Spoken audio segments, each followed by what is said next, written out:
Bir kısaca en zor, en muğlak meselelerdendir. Bir kısaca manasını arz edeyim. Kader, Cenab-ı Hakk'ın var ettiği kainat, yani makro alem, insan, normu alem ve mikro alem, zerrat alemi, atomlar alemi, partiküller alemi, zerreden seyyarata kadar eskilerin ifadesiyle Cenab-ı Hakk'ın planlaması, programlaması ve sonra bunları harici vücut noktayı nazarından, ilim planından alıp irade, kudret ve meşiyet planına takdim buyurması demektir. Her şeyde plan vardır. Kainatta bir planın bulunduğunu dost, düşman, inanmış, inanmamış herkes kabul eder. Mars bile kainatta bir cebri determinizmadan bahseder. Bir kısım İslam müellifleri İbn Haldun gibi bir şartlı determinizmadan bahsederler. Hatta bunu toplum hayatına dahi teşmil ederler. İnsan hayatında dahi hep aynı sebepler sonunda aynı neticeler doğar derler. Biz bunu ehli sünnet vel cemaat düşüncesi içinde bir kısım şartlara bağlayarak bir şartlı determinizmaya yakın belki ele alırız ama onların düşündüğü gibi değil. Fakat her şeyde ve her şeye bir kaderin hakim olduğunu görürüz. Bir insan bir saat yaparken baştan onun bir planını yapar. Bu koca kainatın yapıcısı kainatı yapmadan mutlaka bir planını yapmıştır. Eşyanın birbiriyle münasebeti, insanın eşya ve hadiselerle münasebeti, küçük alemin büyük alemle münasebeti, bunlar bir plana, bir programa tabi tutulmadan olacak gibi değildir. Bunu şurada mühendisten, burada kimyacıdan, öbür tarafta hekimden, öbür tarafta bir anatomi aliminden dinliyorsunuz. Her şeyde bir planın mevcudiyeti göze çarpıyor. DNA diyor bir vazife yapıyor, DNA ona bir kısım şeyleri dikte ediyor. Efendim hipofiz bezi bunların üstünde, talamus bezi onun üstünde diyor. Fakat bütün bunlar insan vücudunda veya canlıların vücudunda belli bir programa göre hareket ettikleri, belli bir programa göre etrafa şifreler gönderdikleri ve bu şifreleri orada mühendislik vazifesi gören bir kısım elemanların, teknik elemanların yerine getirdiğini görüyoruz. Her şeyde bir program var. Bir program var ki çatışmalar olmuyor, çakışmalar olmuyor.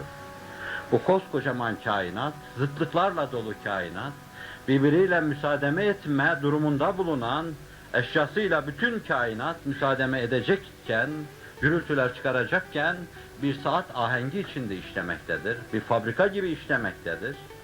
En müthiş böyle bilgisayarlarla siz en küçük meseleleri programlasanız bu kadar arızasız yürümez. O kadar arızasız yürümektedir. Binaenaleyh bu muhteşem sanat eserlerini programa tabi tutan bir muhteşem başlar döndürücü bir sanatkar vardır. Bir Halik-i Azam vardır. Bir her şeye kadir olan ve hu ala kulli şeyin kadir sahibi vardır. İnsan hayatında da kader hakimdir. Fakat insan hayatında yapılan programlamalar, planlamalar insan iradesi hesaba katılarak yapılmıştır. Çünkü kader ilim nevindendir. İrade ve kudret nevinden değildir. Harici vücut noktayı nazarından kaderin varlığı yoktur yani. Allah'ın ilminde vardır. Allah Celle Celaluhu kudretiyle mümkün olan şeylere taalluk eder. Kudreti mümkün olan şeylere taalluk eder. İradesi yine mümkün olan şeylere taalluk eder ve bu mümkünler yokluktan varlık sahasına çıkar. Fakat bütün bu yokluktan varlık sahasına çıkan şeyler bir bakıma gizli yazıyla bir kağıda bir kısım şeyler yazılmış gibidir. Bu ilk yazı, görünmeyen yazı ilmi yazıdır, kaderdir. Üzerine kudret ve irade mumu sürülünce harici vücut kazanır, meydana çıkar bu.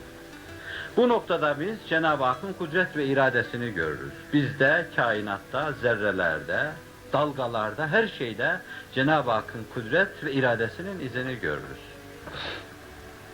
İnsan iradesi Cenab-ı Hakk'ın ilmi çerçevesi içindedir. Allah geçmiş zamanı bilir. Ezellere kadar bilir. Ezel, geçmiş zamanın sonu değil. Sonsuzluk demektir. Allah gelecek zamanı ebedlere kadar bilir. Ebed, geçmiş zamanın sonu değil, sonsuzluk demektir. Allah geçmişi ve geleceği hali-hazır zaman gibi bilir. Binaenaleyh insanlar Cenab-ı Hakk'ın ilminde bir ilmi vücutları vardır. İradelerinin de ilmi vücutları vardır. Nasıl davranacaklar, nasıl edecek, iradesini nereye sarf edecek, onun iradesini meyelanını, o mevzudaki eğilimini sarf etmesini hesaba katarak Allah hakkında bir takdir yapar. Ve kelamcı buna ilim maluma tabidir demektedir. Yani nasıl olacak öyle biliniyor. Öyle bilindiğinden dolayı cebren öyle olmuyor. Biz bir mekanizma ile bir yeri fethetmeyi planlarız. Mesela bir füzeyi ayarlarız, işte fezanın falan noktasına filan saatte, filan noktasına filan saatte, filan noktasına filan saatte gidecek deriz, ayarlarız. Ve çok dakik olarak saati saatine, dakikası dakikasına, saniye şaşırmadan, salise şaşırmadan, aşire şaşırmadan o belli noktalara uğrayarak gider. Ve sonra biz bu cismin, cami, şuursuz, iradesiz bu cismin kaderini yazarız buraya. Deriz ki falan dakikada şuraya uğrayacak, filan dakikada şuraya uğrayacak, filan dakikada şuraya uğrayacak deriz. Biz böyle dediğimizden, hakkında böyle bir takdir yaptığımızdan dolayı o falan dakikada oraya uğramıyor. Belki uğrayacağını biz biliyoruz. Şimdi onun bu gayri iradi davranışlarında eğer biz irade takdir edecek olursak, irade dediğimiz bir şey vardır. Bu insanın meyelanı. Harici vücut noktayı nazarından tesiri nedir bunun? O her zaman münakaşası yapılacak bir şeydir. Belki koskocaman kainat mekanizmasını harekete geçirmek için düğmeye dokunma gibi çok basit bir iştir insan iradesi. Ama Allah sebebi adi olarak kabul buyurduğu bu şeye büyük lütufta bulunuyor, neticeyi yaratıyor. Hep şu misalle arz etmişimdir. Mesela bize diyor ki, üfürürseniz ben semadaki yıldızlar sistemini karıştırırım. Tenasüb-i illiyet prensibine göre biz üfürükle semadaki yıldızların birbirine karışmayacağını çok iyi biliyoruz. Fakat semanın ve bizim sahibimiz bizim üfürmemizi o yıldızların karışmasını bağlamış, talik etmişse, onu adi bir sebep olarak vaz buyurmuşsa, üfürdüğümüz zaman mesul oluruz. Biz üfürdüğümüz zaman o dağıtıyorsa onu, üfürdük oldu deriz yani, diyebiliriz bunu. Ama bunu biz yaptık diyemeyiz. Çünkü öyle büyük iştir ki, efali ihtiyarımızın dahi biz aşırı mişarını yapamayan insanlarız. Onu nasıl yapacağız? Ama üfürüğümüzün sebebini de inkar edemeyiz. İşte insan iradesi bu kadar dar, bu kadar yok denecek kadar bir şey olmasına rağmen bir şartı adi olarak büyük işleri Cenab-ı Hak insan iradesi platformu üzerinde vaz etmekte, kurmaktadır. Şimdi iradenin sınırları dardır. İşte bu insan iradesini de o pek füze neyse onun gibi düşünecek olursak Cenab-ı Hak olacak şeyleri biliyor. İnsan iradesini de hesaba katıyor. İrademiz hesaba katılmadan hakkımızda takdir yoktur. Bende bir kısım eğilimler olacak, temayüller olacak. Onlar hesaba katılacak. Allah o işleri yaratacak, benim istediklerimi yaratacak. Bunu evvela planlıyor. Sonra vakti gelince hakikaten ben öyle istiyorum. Allah'ın atası yetişmezse Allah da o işi yaratıyor. Bu ariz, bu dakik mevzu kaderi anlatma demek değildir de defaatle arz ettiğim için o anlatılan şeylerle, yarım yamalak şeylerle sizi baş başa bırakıp esas burada sorulmak istenen şeye intikal edeyim.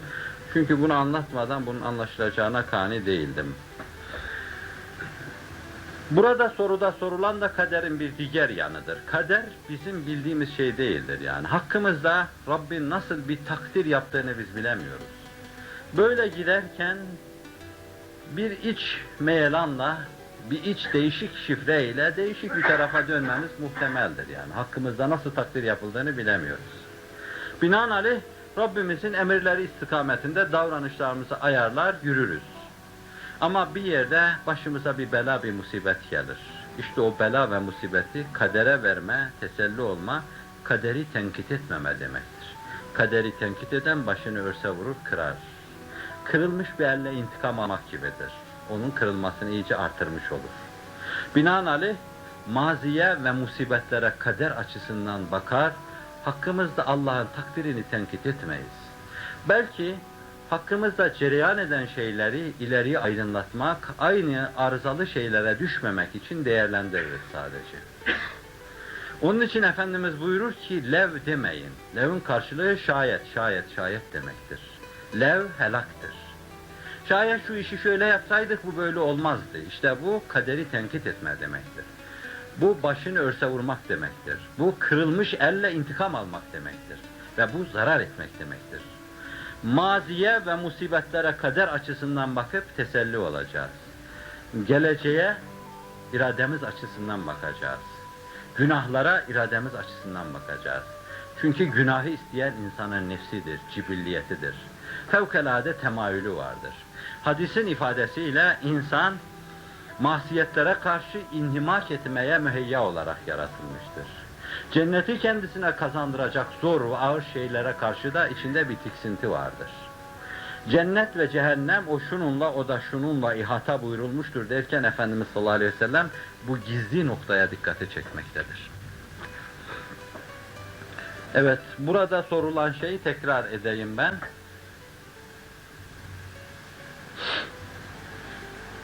Kader, maziye ve musibetlere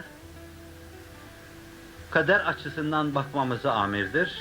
Daha yanlış söz söylemeyelim, beyhude tenkitlere girmeyelim, arkadaşlarımızı suçlamayalım, kırılmış elle intikam almayalım.